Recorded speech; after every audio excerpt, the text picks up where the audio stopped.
ثم مباشرة للوكا زيدان، يطلبها عيسى مندي، يخرجها لوكا، العائد استرجع لمصلحة منتخب أوروغواي لكن لوقت قصير. هذا فارس الشيبي يسترجعها ولعبها مع عيسى مندي، مرت الكرة جميلة من هناك من عوار باتجاه بلغالي، بلغالي يتقدم ناحية الأمام أن يوجد كويري، يلعب قصيرة جميلة ممتازة هذه الكرة، ولكن عودة عناصر منتخب أوروغواي.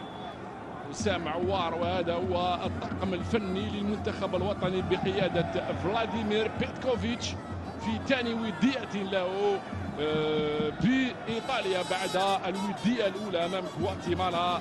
هي الودية التي تحدث عنها المختصين والعارفين والخبراء بأنها أفضل وأقوى وأصعب اختبار لعناصرنا الوطنية قبل الموعد العام الأمي.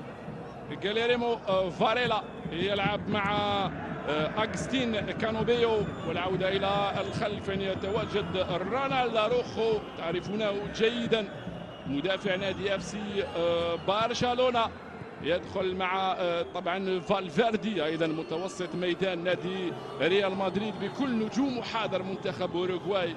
العودة إلى الخلف، محاولة الضغط، العودة لجيليرمو فاريلا ثم لأغسطين كانوبيو، ينتظر يلعبها قصيرة باتجاه من التوزيعة هذه والمسترجعة في من فارس الشيبي، ثم الانطلاق من مازار، ارتكب عليه المخالفة لحكم المباراة يقول واصل اللعب جيليرمو فاريلا، ثم تدخل لفيديريكو فالفيردي لأن أصبحت عند مانويل أوغرات والآخر لاعب نادي مانشستر يونايتد. من هناك الكرة على الجهة اليسرى ماتياس أوليفيرا، ماتياس أوليفيرا، ثم العودة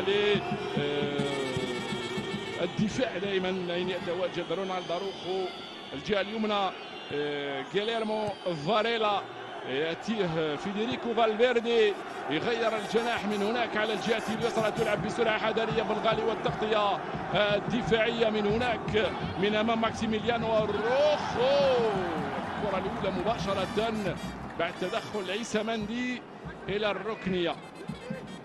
روخو ماكسيميليانو 26 سنة، لاعب نادي سبورتينغ لشبونة، خطر جدا في انطلاقاته، يلعبها قصيرة هذه الركنية على الجهة اليسرى، التجمع الدفاعي، خرج الكرة، نعم خرجت مازال لمصلحة المنتخب الوطني. الجهة اليسرى للانطلاق مباشرة، الحكم يقول تماس على التدخل من أمام كرة بالعيد زين الدين لاعب نادي شبيبة القبائل. طبعا هذه الكرة إلى الميدان، مهمة الدقائق الأولى، مهمة مرحلة جس النبض، مهمة محاولة إثبات الشخصية لعناصر منتخب أوروغواي. نعم نحن نلعب أمام منتخب عالمي، نعم بعد الكرة هذه من أمام كويري ثم هشام بوداوي يسترجعها ليصل عليها بالغالي، التغطية من ماكسيميليانو أروخو، والكرة تذهب مباشرة إلى التماس. الجمهور الجزائري العاشق ولوطنه ومنتخب بلاده والقريب منه في كل بقاع العالم يتواجد. ماتياس أوليفيرا لاعب نادي نابولي هو الآخر ينشط في السيريا، وهذا أروخو. رونالد يلعب على الجهة اليمنى أن يتواجد جليميرو باريلا، يجيه في الوسط أغسطين نعم دائما لكانوبيو، الضغط عليه من رايان تنوري مباشرة لحارس مرماه، يخرجها روخو، محاولة إخراج الكرة بالكرات القصيرة ولكنها تخرج إلى التماس، نعم لمصلحة المنتخب الوطني. فارس الشيبي ورايان تنوري لاعب المان سيتي، هذا هو أملنا ومستقبل الكرة رفقة اللاعبين الشباب. كويري أمام لاعبان يضيعها، الضغط من رامي بن سبعيني، مسترجعة من زين الدين بلعيد، يلعب مع بوداوي يطلبها بالخليل ومرت مسترجعة ممن جميلة هذه باتجاه ايت نوري، ينتظرها من هناك تصل لمازا، يبحث إبراهيم، يلعب قصيرة مع الشيبي مرفوعة داخل منطقة العمليات، واروخو يخرجها مباشرة إلى تماس. رونالد اروخو يعاني امام المد الهجومي لعناصرنا الوطنيه. ايت نوري يوصل مع جيليميرو، واروخو مباشره الى التماس. 6 دقائق لعب و30 ثانيه.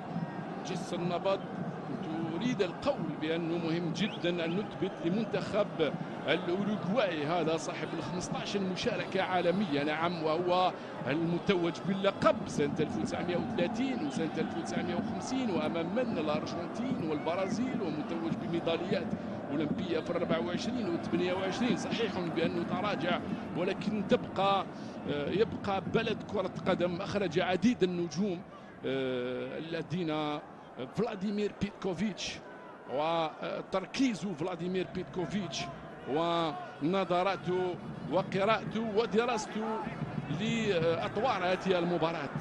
كويري يسترجع مع بوداوي، هاي كرة لعوار، انطلق حسام ولكن لبضع ثواني ضاعت الكرة من فورتيان راسكيتا. هذا هو حسام عوار العائد إلى التشكيلة الأساسية هنا.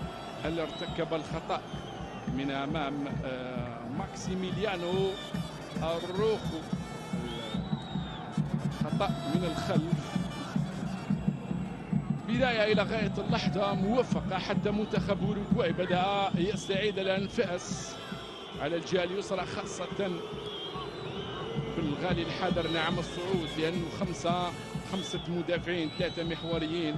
أكيد بأنه الناخب الوطني فلاديمير بيتكوفيتش يعول على الصعود في حالة امتلاك الكرة على الظهيرين، ولكن أيضا يعول على الكثافة العددية في الدفاع في حالة ضياع الكرة، وهو منشاهده في هذه اللحظات.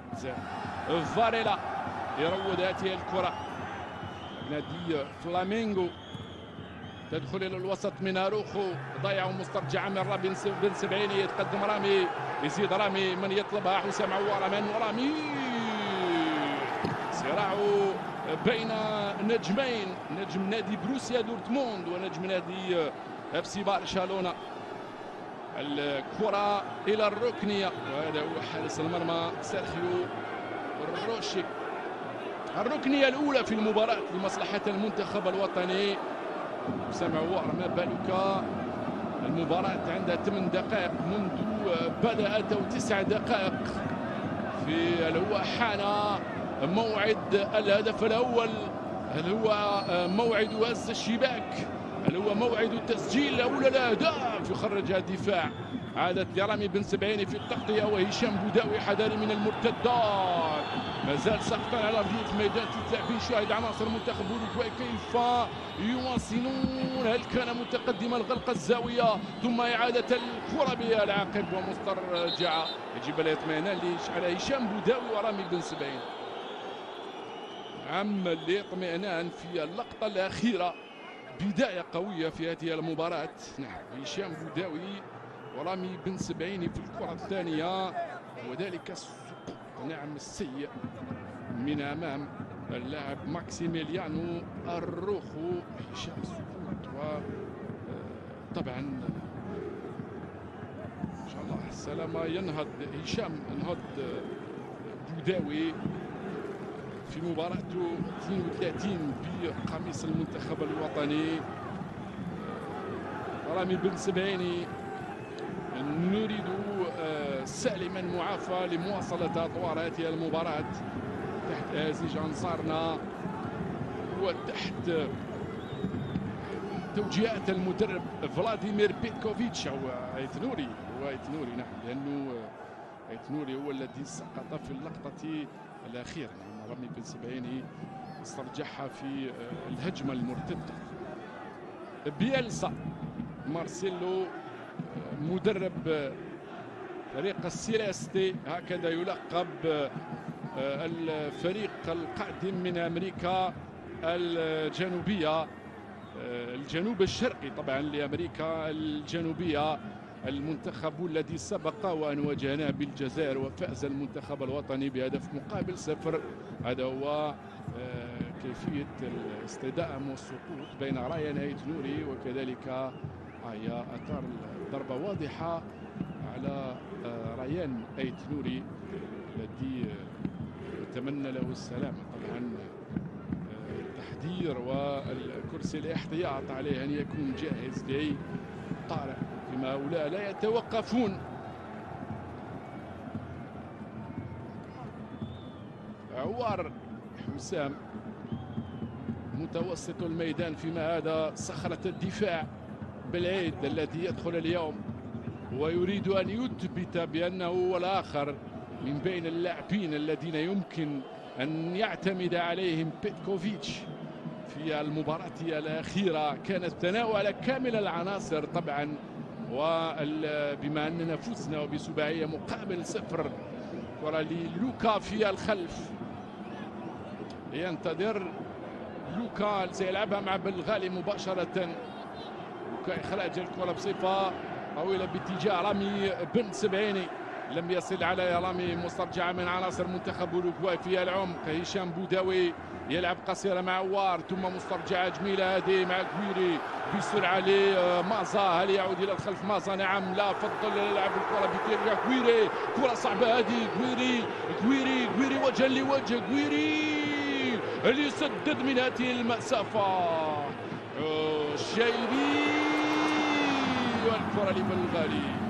لماذا لم يسدد من تلك المسافة؟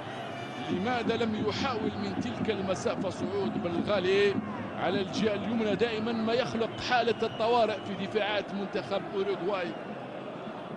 هذا هو فارس الشايبي صاحب التمريرة الأخيرة التي كانت نوعا ما زايدة وقوية في سرعتها ولم يصل عليها بلغالي. وإلى لوكا زيدان بهدوء يريد أن يخفف من لا أقول رتم المباراة، ولكن مع ذلك عناصر منتخب أوروغواي لما تسترجع الكرات تهاجم بأكبر عدد ممكن من اللاعبين، وهذه حال هؤلاء المنتخبات. هذا بلغالي يراوغ في الأولى وفي الثانية، ثم يلعبها في وسطية الميدان، يطلبها عوار، وصلت لرامي بن سبعيني، يطلبها أيت نوري. هل يفضل كويري؟ ما زال كويري قريب من أيت نوري، يراوغ في الأولى وفي الثانية، يدخل يتوغل يزيد، يلعب كرة لشايبي ثم عوار، من يطلب من هناك بلغالي، يراوغ في أيضا عادت لمازا، وعودة الدفاع. كل عناصر منتخب أوروغواي في المنطقة تدافع، وكلهم يلتفون حول حارس مرماهم. هذا عيسى مندي، عيسى يلعب مع رافق بلغالي، مسترجعة لعناصر منتخب أوروغواي من فيديريكو فالفيردي، ثم تصل لمانويل أوغرات لاعب نادي مانشستر يونايتد. نعم، أسماء ونجوم ثقيلة، البارسا والريال والمان يونايتد وتوتنهام وكذلك ولفرهامبتون، ناهيك عن أعرق النوادي في الأرجنتين وفي البرازيل وكذلك في المكسيك. من هناك الكرة ماتياس أوليفيرا، وصلت لخوزي ماريا خيمينيز، طويلة منه، التدخل بروعة من بلعيد، يلعب مع هشام بوداوي، يتقدم بالكرة يا هشام، يلعبها قصيرة مع كويري يطلبها مازا على الجهة اليسرى. هذه صعبة لمازا، يتوخر مازا في الأولى وفي الثانية. الكرة لمن؟ لحسام عوار. حسام ما زال يحتفظ بالكرة، حسام يطلب المساندة، يعود إلى الخلف أن يوجد عيسى مندي، ثم يلعب مع الشايبي. رامي بن سبعيني، تمر الكرات إلى زين الدين، من يطلب الكرة يا مازا، لا يجب أن تضيع مع كويري، ثم أيت نوري يطلبها كويري ومازا، أيت يحتفظ، نوري يعود إلى الخلف ويلعب مع زين الدين بالعيد مع عيسى مندي. هل يفضل القائد أو يفضل بلغالي؟ مضطر للعودة لحسام عوار، ثم زين الدين بالعيد. زين الدين يخرج الكرة يا زين الدين لأنك آخر مدافع، ثم عيسى مندي طويلة، هذه صعبة، هذه جميلة، هذه ممتازة. البحث عن كويري والضغط على غيليرمو فاريلا ليس له خيار سوى التنفس قليلا واخراج الكره الى ترك الكره تمر الى التماس. طبعا يسترجع حرامي بن سبيني، عادت الى وسطيه الميدان لفالفيردي، ثم يطلبها مانويل يوغرات، يتوغل على الجهه اليسرى، حذاري من هربات ماكسيميليانو اروخو، حذاري من ايضا ماتياس اوليفيرا، يلعبها مع اروخو والحل الفردي. بالغالي ما زال، بالغالي لم يقصى بعد التوزيع. اين انتهت نوري بالراس الكره الثانيه، حذاري من التسديد من بعيد عاليه فوق خشبات المرمى الى الخمسة امتار و50. مانويل يوغرات لاعب نادي مانشستر يونايتد 25 سنه. لوكا زيدان الذي يعود إلى عرين المنتخب الوطني في المباراة الماضية ماستيل، هو الذي لعب أساسيا 27 سنة. مباراة السادسة اليوم بقميص المنتخب الوطني. هل هي الركنية؟ هل اصطدمت؟ نعم، أعتقد بأنها اصطدمت لأننا لم نشاهدها. الكرة إلى الركنية لمصلحة منتخب أوروغواي، حذاري من الكرات الثابتة، منفذة من راسكايطا والراسية من رونالد أروخو. هنا أروخو في الأولى وفي الثانية ترك، بل تمكن من الانفلات من الرقابة الدفاعية. من حسن الحظ أن الكرة مرت ببضع سنتيمترات. أروخو مدافع نادي برشلونة،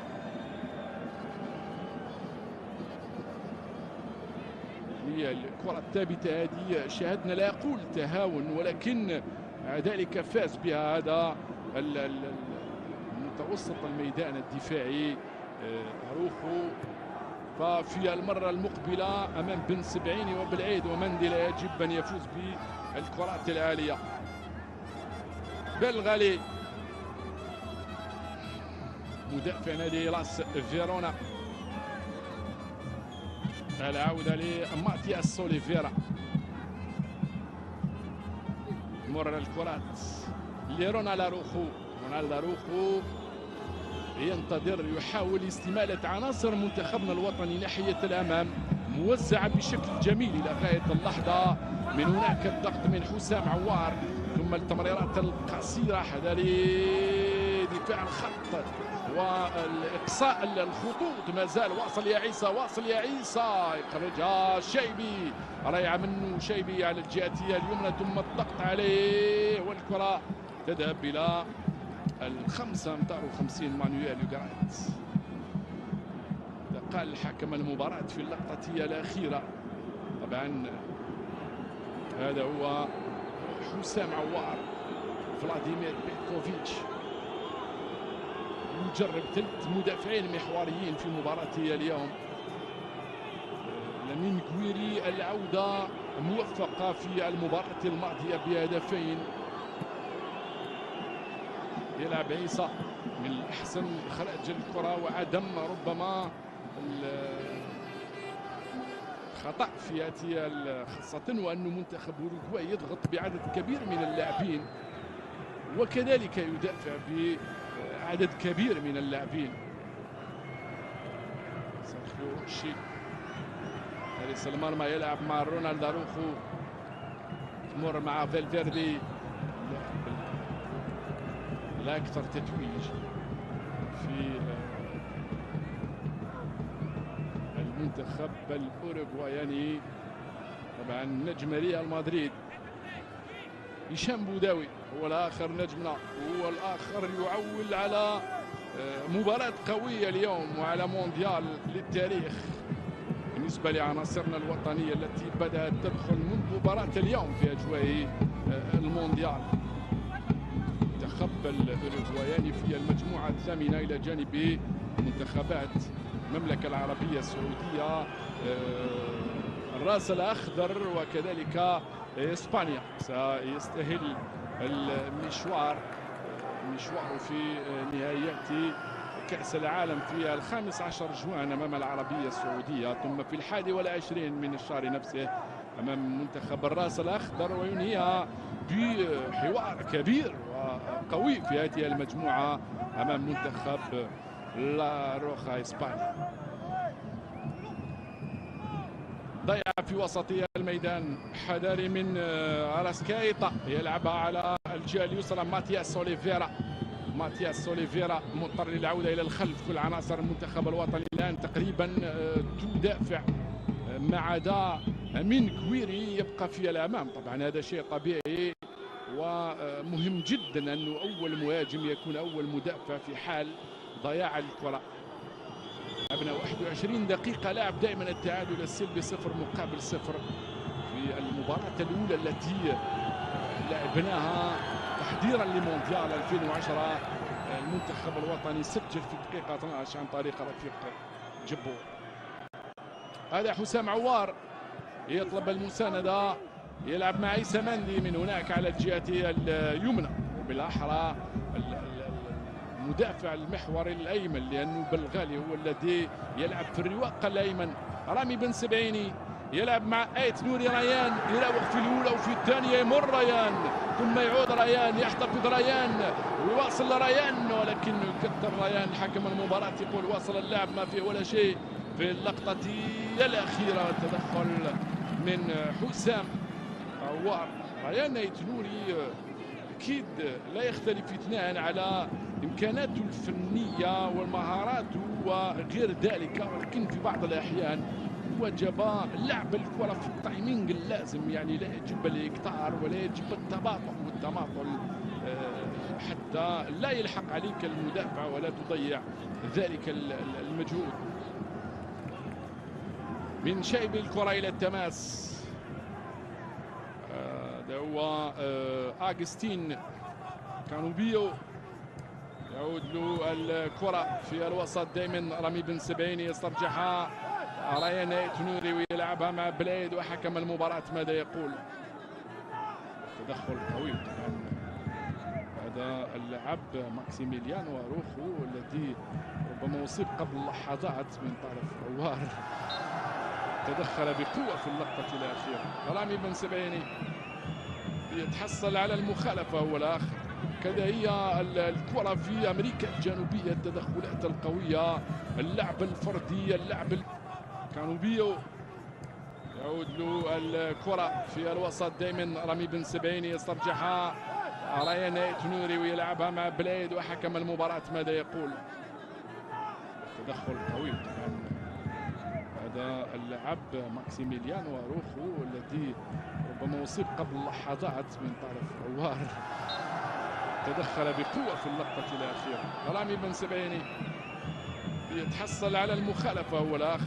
كذا هي الكرة في أمريكا الجنوبية، التدخلات القوية، اللعب الفردي، اللعب الجماعي، المهارات، فتح اللعب، التدخلات الخشنة بقيادة مارتشيلو بيلسا الأرجنتيني ومدرب عديد النوادي، اولمبيك مارسيليا وليدز يونايتد ومنتخب الارجنتين ومنتخب الشيلي والاوروغواي، وحاصل على عده جوائز فرديه. طبعا واحد من المدربين العالميين، وجب ان نقول هذا مثل مدربنا، هذا بالغالي وزعها. تدخل من الدفاع، رفيق بالغالي وزع الكره مباشره الى الركنيه بعد التدخل من الظهير الايسر في اللقطة الأخيرة. ينتظرون، يتوقعون، يريدون الهدف الأول أن يحضر في هذه الركنية بالذات.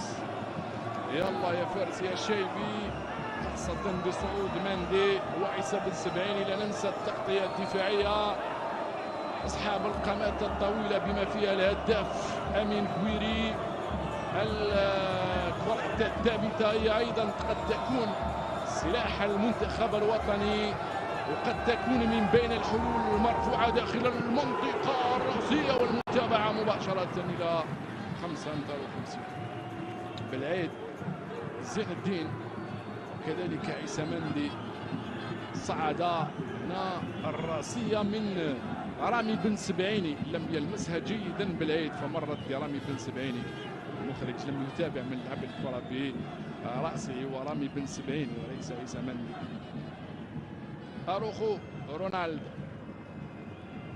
في تاريخ مواجهاتنا مع منتخبات طبعا أمريكا الجنوبية، أعتقد بأن المنتخب البرازيلي هو من يملك تلك الأفضلية علينا، ومنتخب الأرجنتين في ودية فيما الأوروغواي فزنا عليها، كذلك بوليفيا، وبالتالي نلعب جيدا مع هذه المنتخبات التي يمكن أن نقول بأنه طريقة لعبها استعراضية وتفتح اللعب، صحيح بأنه تدخلات خشنة، ولكن هذا يساعدنا إن كنا حاضرين بدنيا، لأنه المنتخب اللي يفتح لك اللعب يخليك تطور أدائك مع الحذر الدفاعي.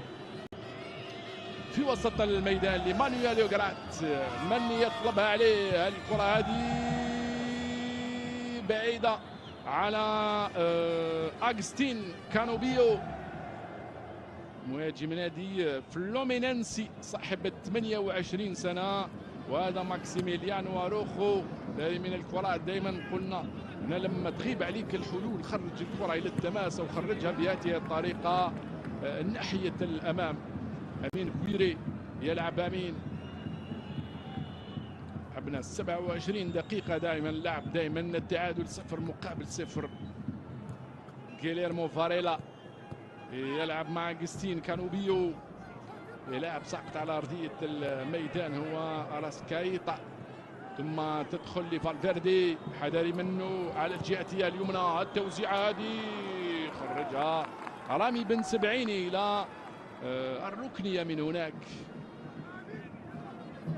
أكيد لأننا نحاول نحن هجوميا، ربما لم نخلق هذه الكرات التي مرت مثل ما شاهدنا الكرة الثابتة لأروخو، وهذه التوزيعة التي لم تتابع.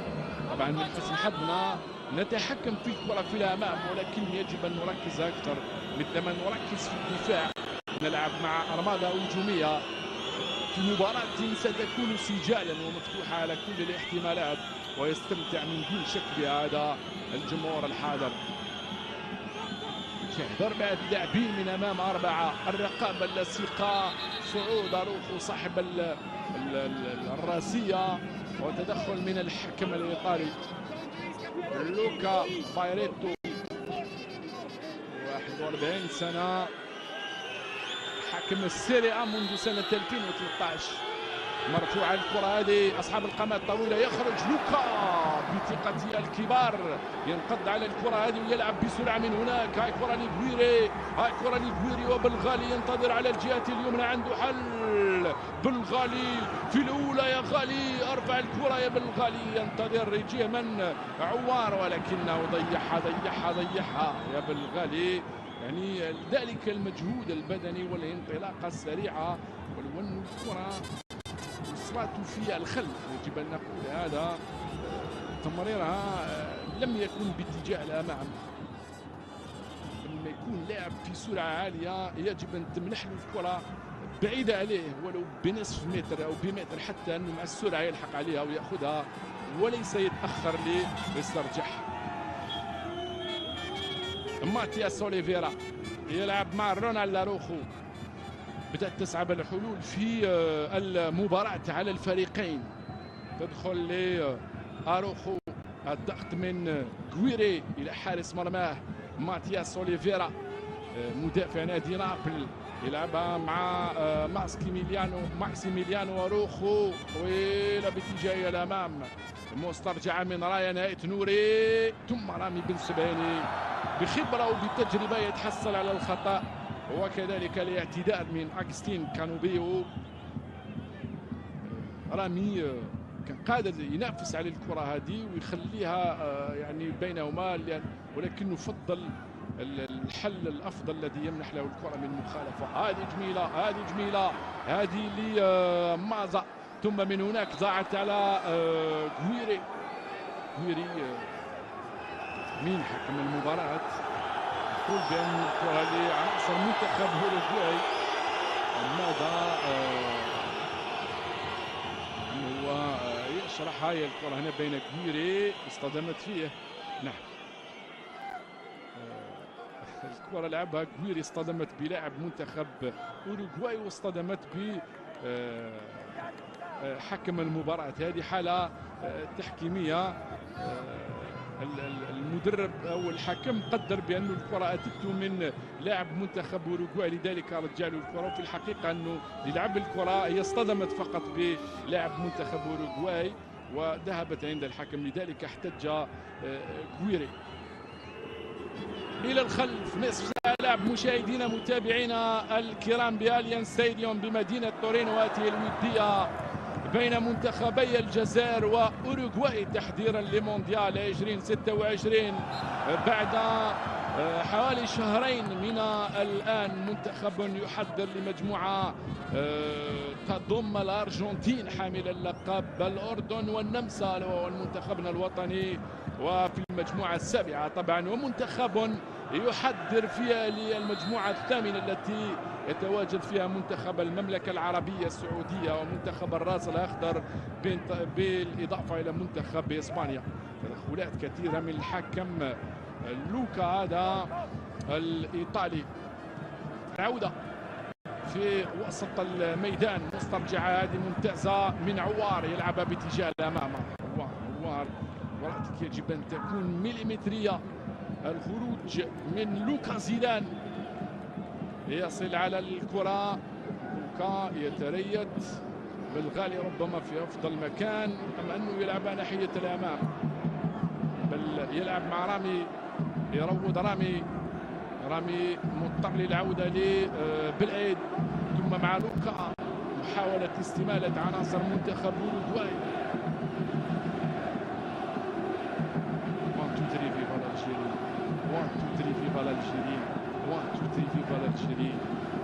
نجيبوها يا الاولاد من اغاني يتغنى بها جمهورنا الرياضي اينما حل وارتحل، في اول مشاركه افريقيه وليس فقط عالميه منذ 82.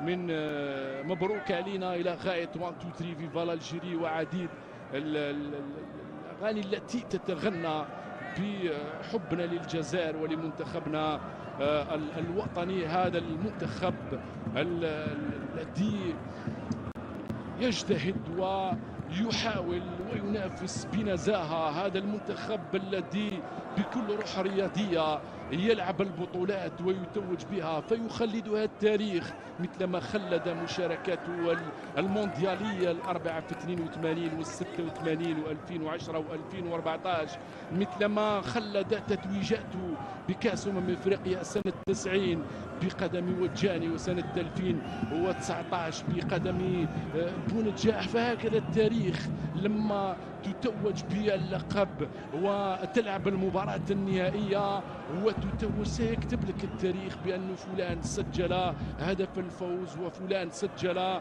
ركلة الجزاء الفاصلة، يعني انتهت المباراة بالتعادل، وستفرح بك الأجيال التاريخ يخلد هذه الأمور، وستفرح وتحمل الكأس على البوديوم وليس شيء آخر، مثلما توجنا بالألعاب المتوسطية في 75 وبالألعاب الإفريقية.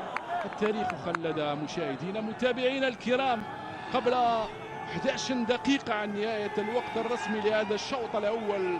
دائما التعادل السلبي في هذه المباراة القوية بين منتخبي الجزائر وأوروغواي على ملعب أو أليانز ستاديوم بتورينو. ملعب يسع 41,000 متفرج وأكثر بقليل.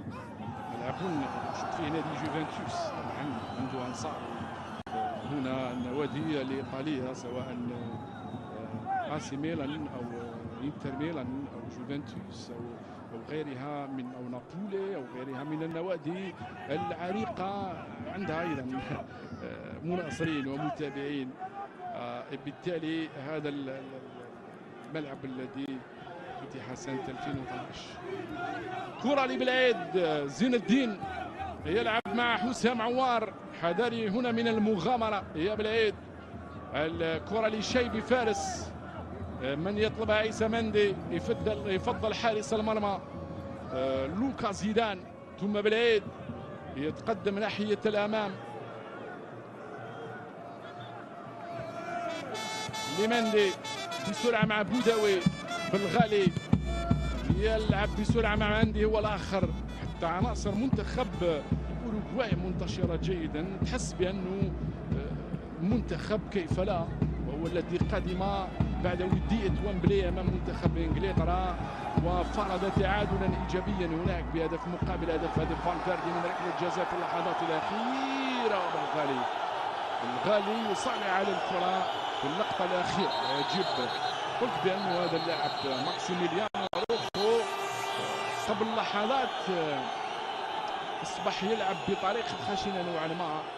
هنا الكره بالغالي في حتى سقوط عيسى مندي، اعتقد بانه هنا التغطيه ومحاوله لعب الكره بالغالي.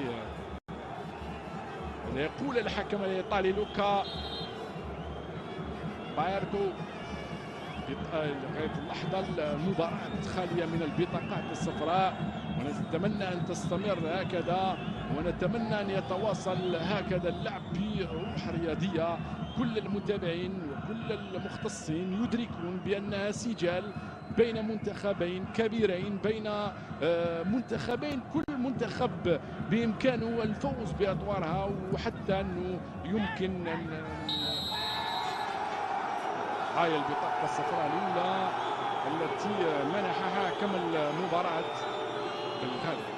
طبعا باللحظات انذره شفويا في اللقطة الأخيرة، وفي هذه اللقطة منح له البطاقة الصفراء. أخطر عنصر هذا هو، ولو أنه كان اللاعب راسكايبا لاعب نادي فلامينغو.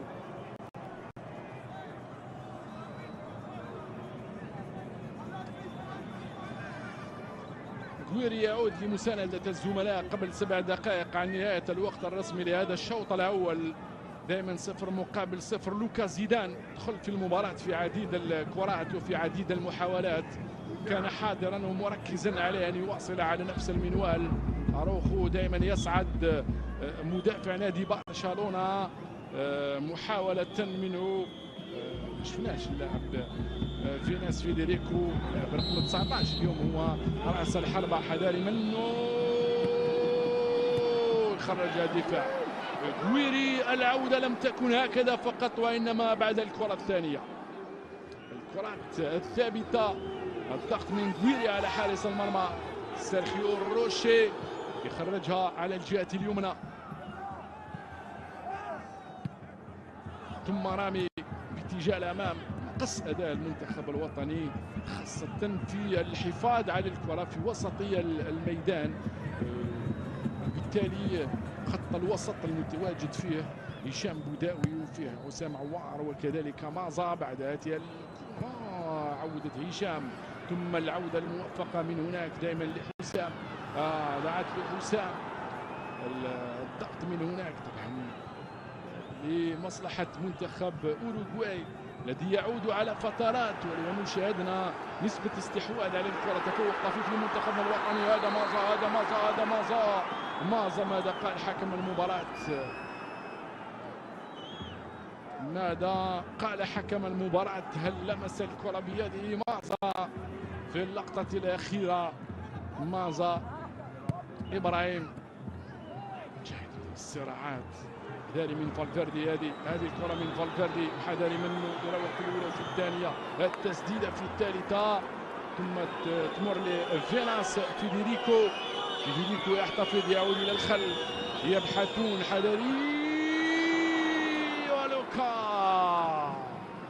لوكا تمدد ببراعة في الكرة الأخيرة وبعدها مسترجعة. لحظات صعبة نوعا ما وفترة تراجع ولو طفيف من عناصرنا الوطنية بمخالفة على رأي نهاية نوري من اللاعب باغستين. كانوا بيو هو غير راضي طبعا على قرار الحكم. شاهدنا في المباراة ككل بعد مرور 40 دقيقة مشاهدينا متابعينا الكرام لقطتين خطيرتين، واحدة راسية أروخو والثانية تسديدة فيدريكو فالفيردي على ما اعتقد الأخيرة التي أبعدها لوكا زيدان. مع ذلك شاهدنا شخصية للمنتخب الوطني، حضور في الصراعات والثنائيه في التي كان يختبر فيها اللاعبين في الصراعات الثنائيه. ربما نريد الحديث عن فقداننا للكره في اللحظات الاخيره بسبب فقدان وسط الميدان لنوعا ما المعالي. هذه طويله باتجاهه الامام، يخرجها روخو، عادت للمنتخب الوطني، لم يصل عليها حسام عوار. الضغط من بوير يمين، ثم من هناك لماتياس اوليفيرا، لم يضيعها ماتياس. العوده الى الخلف، هل تخرج؟ لا. عيسى مندي يلعب بالدمجات. يا عيسى كان بامكانك ان تحتفظ بالكره لثوان. عوده موفقه من ابراهيم مازا، الضغط من ابراهيم، واصل يا ابراهيم الكرات هذه والضغط على حامل الكره المهمه من حلوش. هذا فالفيردي. العوده الى الخلف من اروخو، يلعب مع خوزي ماريا خيمينيز، ثم ماتياس اوليفيرا لماكسيميليانو اروخو. تلعب من هناك محاوله البحث عن الفضاء وعن المساحه وعن الفتحة التي ينسل من خلالها عناصر منتخب الأوروغواي. شاهد كيف لما تغيب الحلول عند هذا المنتخب يعود بالكرة لآخر مدافع، وهذا شيء حذاري من الكرة. اندفاع لاعبين وثلاثة في يخرج الشعبي، ثم مازا يروض الكرة هذه، مرت عليه إلى التماس. قلت بأنه عناصر منتخب أوروغواي الملاحظ فيها لما تحاول بالكرات القصيرة وتجد المنافذ مغلقة يعيدون بناء الهجمة إلى الخلف بتمريرات قصيرة ويبحثون عن جهة أخرى. هذه كرة فالفيردي، نعم، الذي سدد بقوة متوسط ميدان نادي ريال مدريد اليوم في هذه المباراة. هي التسديدات من عناصر منتخب أوروغواي 3-1 في الإطار، فيما عناصرنا الوطنية لم تسدد على المرمى، وهذا أيضا ربما من بين نقاطها السلبية، في حين أن الفرصة تستذكرون هذا كانت لشيبي وعوار، ولكن الكرة لم تكن فيها الرجل التي هذه رأينا هذه تستحق بطاقة صفراء على أغسطين كانوبيو. نعم، لأنه ليس فقط خطأ، يحتج أغسطين كانوبيو الذي منح له البطاقة. نعم كانوبيو، كنت تستحق البطاقة الصفراء، هي الثانية في هذا الشوط الأول، الأولى لبلغالي من جانب المنتخب الوطني والثانية لكانوبيو على مشارف في نهاية الشوط الأول. هذا دائما التعادل السلبي 0-0 بين المنتخبين على أليانز ستاديوم بتورينو. المنتخب الوطني متعادل. هذا رامي بن سبعيني يلعب قصيرة مع الشايبي، ثم تعود لرامي. يا رامي الحكم ماذا يقول؟ بطاقة صفراء لرامي، لأنه رامي الحكم لا يمنح تلك الأخطاء ربما في الكثير من الأحيان، ولو أنه حكم في السيريا A بالطاقة الصفراء الثالثة. والشيء الإيجابي أنه رامي يتمالك أعصابه. هذا هو رامي بن سبعيني، 31 سنة، في مباراته 81 سجل 7 أهداف شاهدناها. يعني رامي ثم ماذا فعل؟ نعم، قدم رجله رامي بن سبعيني. مع ذلك يعني رامي كانت مرت عليك الكرة، وبالتالي بطاقة صفراء مجانية. انت لا خيال أمامك يا رامي. في المباراة الماضية شاهدنا أمام غواتيمالا لاعب من لاعبي غواتيمالا حاول ربما استفزازه، إلا أنه لم يقع في الفخ. في وسطية الميدان لمنتخب أوروغواي، مسترجع لعناصرنا الوطنية، العودة إلى أروخو. رونالد أروخو يلعب قصيرة مع فالفيردي، لاعب البارسا ولاعب الريال. تمر لمانويل جرات. 1 2 3 من فينة إلى أخرى نستمع لها، وحذاري من هذه الكرة على أحد اللاعبين يتوجه له، يجي بالعيد. لا ترمي نفسك يا بالعيد، انتظر وحاور انتظر وابعده عن المنطقة مثل ما فعلت. هكذا يعود منتخب أوروغواي. شاهد الكرة كانت في الركنية وصلت لوسط الميدان. لو كان لاعب جزائري متقدم أكثر لا عاد حتى إلى غاية حارس المرمى. المنتخبات التي تتسم بالصبر، بالتالي علينا أن نأخذ هذه النقاط أيضا تكون في صالحنا ولا نتسرع، والهدف سيأتي لا محالة من أدنى فرصة. دقيقة واحدة من الوقت بدل الضائع لهذا الشوط الأول الذي مر بسرعة. مشاهدينا متابعينا الكرام، الحكم هو الإيطالي حذاري من أغسطين كانوبيو يلعب على الجهة اليمنى، يتواجد أسكايتا يوزع هنا أنت يا لوكا، يخرجها هشام. الدقيقة انتهت سيدي الحكم، وجب أن تنهي الشوط الأول.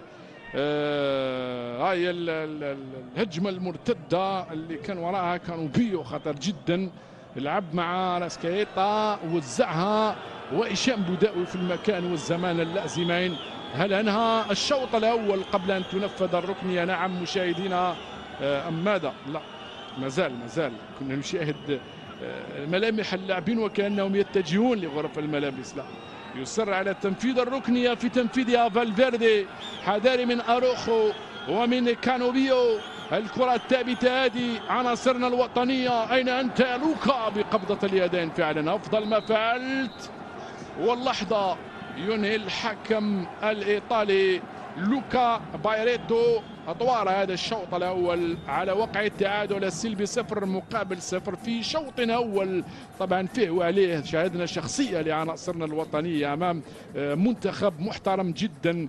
على أملنا أن نلقاكم مشاهدينا متابعينا الكرام مع بداية الشوط الثاني. لا تذهبوا بعيدا لأنه البلاطو التحليلي مع الزميل يوسف رزيق ومحللنا الكرام. إليك يوسف الخط بعد لحظات بالصوت والصورة.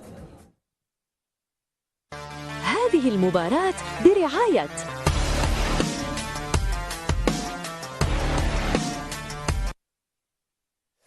مساء الخير، اهلا مرحبا. شكرا للزميل بلال بناري، ومن دون شك سنعود بالصوت والصوره لتحليل وقائع الشوط الاول لمباراه الجزائر الاوروغواي. و خليني نقول جمال، انت كنت تكلمت على الصلابه الدفاعيه المرجوه والمطلوبه، هذه هي الارقام امين، كيف يمكن قراءتها؟ أول شيء شوط جيد بالنسبة لمنتخبنا الوطني، شفنا أشياء إيجابية وما نقولوش أشياء سلبية، لكن أنا بالنسبة لي تكون في كرة القدم. الشيء الجميل شفنا منتخبنا الوطني كان بإيقاع جيد، إيقاع بنفس إيقاع المنتخب الأوروغواي، رغم شراسة المنتخب الأوروغواي اللي كان يضغط في بعض الأحيان، لكن كانت عندنا طريقة بخروج بالكرة، خرجنا عدة مرات بالكرة. يعني هنا تحس بأن فيه أشياء إيجابية كثيرة في منتخبنا الوطني بهذا الأسلوب وبهذه الطريقة. نتمنى إن شاء الله هذه الاشياء اللي شفناها نشوفوها في الشوط الثاني. لماذا؟ لان يوسف الايقاع اللي كنا به والريتم اللي كنا به في الشوط الاول في علامه استفهام، هل راح نكملوا بنفس الايقاع وبنفس الريتم؟ لان الربع ساعه الاول، يعني بالنسبه لي الربع ساعه الاول نديه انا معيار. لماذا نديه معيار؟ لان هذا الربع ساعه الاول هو اللي يعطينا الوجه اللي نقدروا نكونوا به في المونديال ان شاء الله. طيب جمال، لا ابالغ ان قلت انه شعرنا وكأنها مباراة في كأس العالم بالفعل، بصعوبة كأس العالم. يعني أكيد مباراة ودية مع المنتخبات، ما كانش مباراة ودية، يعني مباراة طابع ودية بطابع رسمي. لكن الشيء اللي يعجبني اليوم في المنتخب أنه تماشى مع رتم المباراة، يعني ما حسيناش أنه المنتخب الأوروغواي كان أقوى منا، يعني حتى بدنيا حسينا اللاعبين مرتاحين أمين يعني شوية، وننتظروا يعني لانه في رامي يغطي، كاين لاعبين يغطوا. نتوقع انه المنتخب قدم شوط جيد، ننتظروا الشوط الثاني ونزيدوا نشوفوا ان شاء الله يثبتوا على المستوى هذا. ممكن المدرب يكون عنده نظره، يكونوا تغييرات، ما نتوقعش يكونوا في شمال بدايه الشوط. نتمنوا انه يواصلوا على المنوال هذا، ونشوف انه ربحنا نقاط ايجابيه كثيره من الشوط الاول هذا. من هذا الشوط الاول. سيد مراد وردي، من